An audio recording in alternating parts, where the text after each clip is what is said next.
First of all I would like to say thank you to KOE interior. मेरी और मेरे husband की choices काफ़ी अलग अलग थी, जैसे डिफरेंट पीपल डिफरेंट चॉइसेस, तो हम लोगों का काफ़ी अलग अलग जा रहा था चॉइसेस, पर हम दोनों का चॉइसेस को ध्यान में रखते हुए उन लोगों ने हमारा रूम डिज़ाइन करके हमको दिया है और हमारे रूम के सारे डिज़ाइन से हम काफ़ी सेटिस्फाइड है। और सबसे बेस्ट पार्ट मेरा ड्रेसिंग था कि मेरे को जैसा ड्रेसिंग चाहिए था वैसा ड्रेसिंग कोई इंटीरियर ने बना के दिया है। Thank you Shweta ji, thank you Kamlesh जी।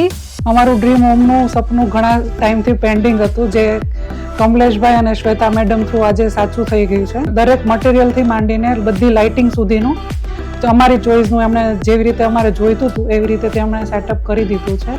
અને thank you KOE interior for making our dream home true. और इंटीरियर का काम बहुत अच्छा है, वो कमलेश भाई का सब काम बहुत अच्छा बनाया है हमारा फ्लैट का.